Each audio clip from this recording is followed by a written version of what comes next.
राधे राधे मेरे सखाओं और सखियों।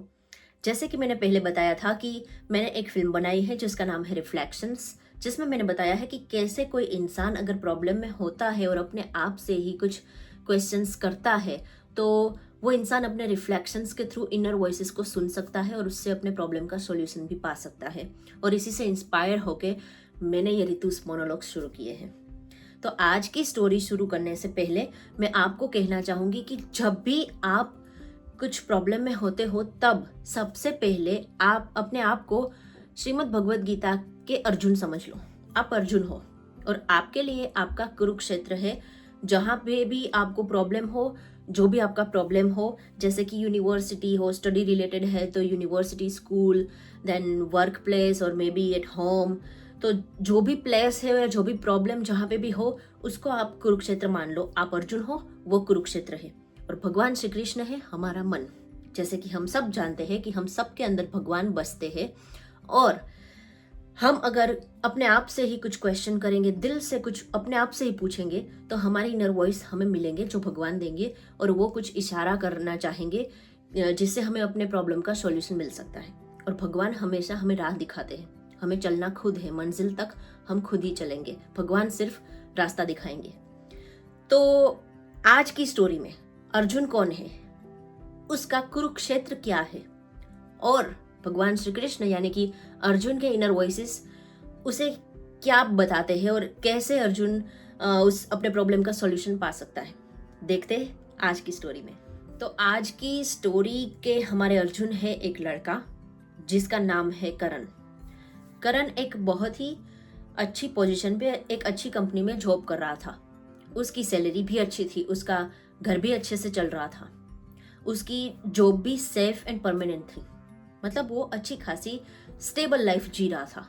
लेकिन एक दिन ऐसा हुआ कि उसको अपनी जिंदगी का एक अहम फैसला लेना पड़ रहा था। उस दिन क्या होता है कि करण अपने कमरे में बैठा है, रात का समय है, लैपटॉप की स्क्रीन ऑन है, मोबाइल पे फैमिली और फ्रेंड्स के बहुत सारे मिस कॉल्स है, कमरे में एकदम ही खामोशी है, फुल सन्नाटा। और इसी खामोशी के बीच कहीं पर युद्ध चल रहा था। ये युद्ध करण के मन में चल रहा था। करण के मन में युद्ध चल रहा है। वो सोच रहा है कि एक ही तो फैसला लेना है, सिर्फ एक मीटिंग ही तो करनी है, सिर्फ एक रेजिग्नेशन लेटर ही तो देना है, फिर मेरे हाथ क्यों कांप रहे हैं? करण के हाथ क्यों कांप रहे हैं? उसे अपनी जॉब से रिजाइन क्यों देना है? इसके पीछे एक रीजन है और वो रीजन है करण का सपना। एक्चुअली करण का सपना है कि वो वर्ल्ड की टॉप 10 बेस्ट न्यूज चैनलों में से एक का न्यूज एंकर बने। और इसी सपने को लेकर वो बड़ा हुआ था। जब भी वो फ्री होता था न्यूज़पेपर खोलता था, मोबाइल में ऑडियो रिकॉर्डिंग शुरू करता था और फिर बोलने लग जाता था। और जो कोई भी उसे सुनता था वो कोई बिलीव ही नहीं कर पाता था कि ये करण की आवाज़ है। सब यही समझते थे कि ये कोई प्रोफेशनल न्यूज एंकर की आवाज़ है। और इसी से करण को मोटिवेशन मिलता था, क्योंकि जो भी कोई उसे सुनता था वो सारे लोगों को जब पता चलता था कि ये करण है, करण की आवाज़ है, तब सारे बोलते थे कि तू तो बड़ा टैलेंटेड है, तुझे तो न्यूज एंकर बनना चाहिए, तू अच्छे से काम कर पाएगा, तू आगे बढ़ेगा। और ऐसे ही करण मोटिवेट होता था। और एक दिन ऐसा हुआ कि करण का कोई ऑडियो रिकॉर्डिंग किसी दोस्त के थ्रू कहीं पे वायरल हो गया और किसी न्यूज चैनल वाले ने उसे सुन लिया और उन लोगों ने करण को जॉब ऑफर कर दी एज ए न्यूज एंकर।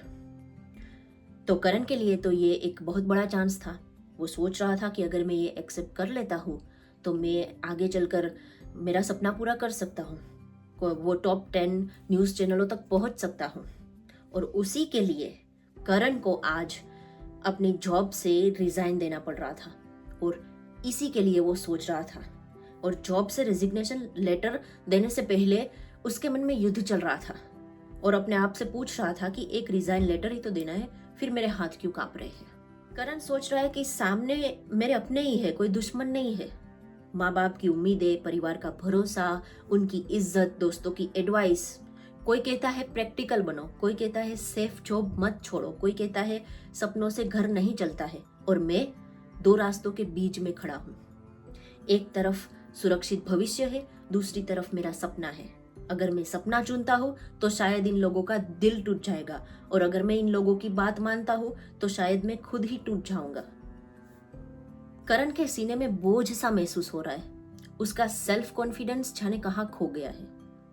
करण ने फिर अपने आप से क्वेश्चन किया कि ऐसी सक्सेस का क्या लाभ जहां मेरा दिल ही खाली हो।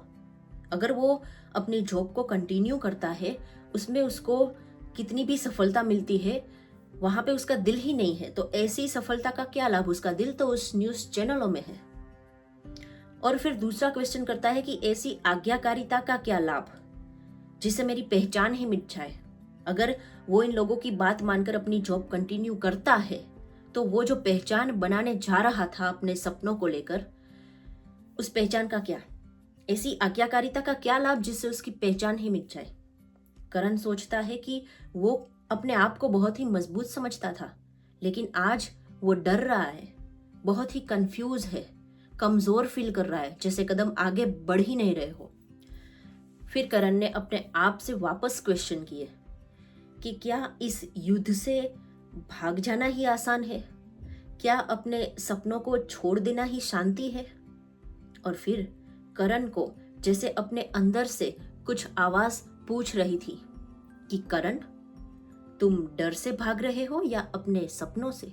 बस फिर करण ने अपनी आंखें बंद करी, गहरी सांस ली, जाने उसे अपने क्वेश्चन का आंसर मिल गया था, उसे अपना सॉल्यूशन मिल गया था। फिर वो खड़ा हुआ और खिड़की की ओर गया और कुछ सोचने लगा। अब करण क्या डिसीजन लेता है या फिर वो क्या डिसीजन लेने वाला है, उसे अपने क्वेश्चन का आंसर मिला है या नहीं, उसका प्रॉब्लम का सॉल्यूशन हुआ है या नहीं, ये हम जानेंगे नेक्स्ट वीडियो में।